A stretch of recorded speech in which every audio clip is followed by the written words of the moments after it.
که ستا بلا د زار قربان خلک دي، زما هم ښکلي د جهان خلک دي، دا ځینې درته نه وایم خو امن پسند ګورې مولیان خلک دي. سلامونه ملګرو، نصیر نادان یم. امید لرم چې ټول به روغ جوړ ښه او د صحت په جامه یې.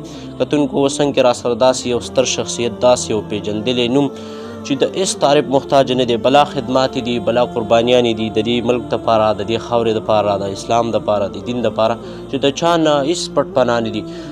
پروګرام کې راسره ناستی کوي پیر ګوهرعلي شاه صاحب، مفتي ګوهرعلي شاه صاحب. هرکلی درته وایم مفتي صاحب. الله پاک دې خوشحاله کړه، کامیاب اوسې، برکتي وکړي. ډېره مننه مفتي صاحب، ستاسو هم د وخت راکولو. وخت مختصر دی، دومره مخلوق درته ولاړ دی چې په ما سترګې تورې شوې. ښه نو بس تا د الله خوشحالي کې ما خو کاشف له پوره تفصیلي انټرویو ورکړه او تا ته به خیر دوه درې خبرې وکړم چې سرې پړې بیا غرام تپوس. ډېره مننه مفتي صاحب. مفتي صاحب، د رمضان المبارک میاشت ده، د برکتونو میاشت ده، بختوره میاشت ده. نو د دغې په هکله به دوه درې خبرې کوو. اول دغه پوښتنه لرم چې روژه په داسې کوم نازیبا حرکت، داسې په کوم نازک حرکت ماتیږي؟ د روژې لپاره خو ما یو کلیپ کړی و پروس کال، او هغه مې سخت کال هم زمونږ د دې پیجونو او د دې آیډیانو ایډمنان د هغې بېګا شیر کړی دی. نو طویل کلیپ دی، تقریبا 45 منټ دی چې روژه په څه باندې ماتیږي، په څه نه ماتیږي، خوراک باندې، اسکاک باندې، کوروالي باندې، د ټولو اشیاو باندې روژه ماتیږي. ډېره ښه ده مفتي صاحب.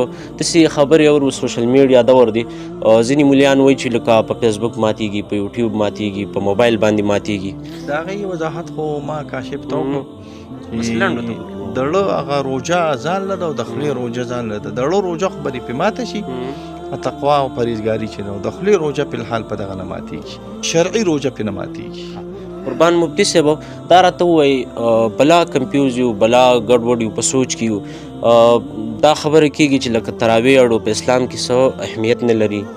تراویح 20 دي، څوک وایي 8 دي، څوک وایي 2 دي، څوک وایي نفلي عبادت دی، که کې او که نه کې، څوک وایي که پاتې دي که هم څه ګناه پکې نشته، فرض خبره نه. ما درته ووایي چې دا دین نه اوس نه دی راغلی. ښه، دا دین د صحابو نه، تابعینو نه، تبع التابعین امامانو نه راغلی.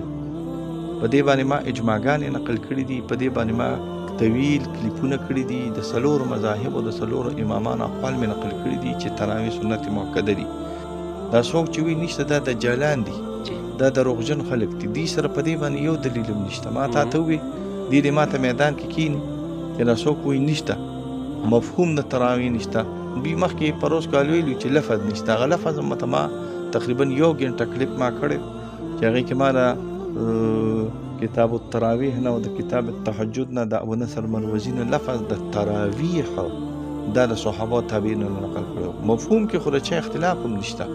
بس کو څوک وایي چې نشته، لنډه خبره وي، چا وایي چې ما ټوپ والدي وي، کوم ځای کې والدي هندوستان کې د دا غز او دا میدان ډېرې ثابته کړي چې نشته، موږ به ثابتوو چې شته.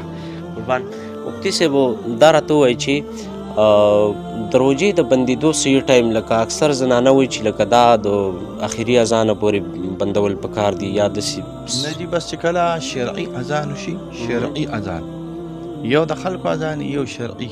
دا نن سبا چې کومې نقشې دي که نه، ته راواله لکه دغه نقشه ما، دا نن سبا چې کومې نقشې دي په دې نقشو باندې چې عمل وشي نو دا ښه خبره ده. دا قسمه نقشې تاسو ځان له پیدا کړئ په هر تقریبا ضلع کې او په هر کلي کې دا نقشې تقریبا وي. بس تاسو دا نقشې انشاءالله ځان له پیدا کړئ. په دې نقشه کې سحري چې کومه راغلې ده هغه په 447 باندې، په 457 باندې، یعنی په 15 منټه کم په 15 بجې باندې چې تاسو خپل روژه بنده کړئ او 20 منټه دپاسه په 6 باندې اذان د ماښام. ډېره ښه ده مفتي صاحب.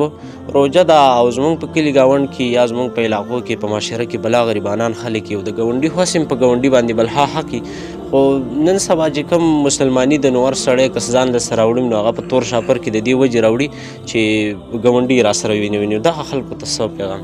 نو روژه خو اصل کې د عاجزۍ میاشت ده، د صبر میاشت ده، د تصدق میاشت ده، د رحم میاشت ده، د شفقت میاشت ده. ځکه چې الله پاک رحم کوي په دې مخلوق باندې، نو مخلوق لم پکار دی چې په خپل بېکسه ګاونډیانو باندې، وروڼو باندې، پوشه غریبانانو باندې روژه دې ته ویل کېږي. دا نه ده چې روژه ستا دسترخوان به ډک پروت راغلی دی او خواته د ګاونډي دی هغه په اوبو باندې یا په ساګ او په پیتي باندې روژه ماتوي. روژه کې اسلامي اخوت او اسلامي برادري او رحمت ته الله له طرفه ډیر عظیم شی راغلی چې سړی د خپلو ګاونډیانو خیال وساتي. زما له طرفه دا پیغام دی چې سړی د خپلو غریبانانو، ورونو او رشتہ دارانو، ګاونډیانو خیال خامخا په وجه کې وساتي. ډېره مننه مفتي صاحب، ژوندی اوسئ، الله مو راته ژوندی لره. ډېره مهرباني.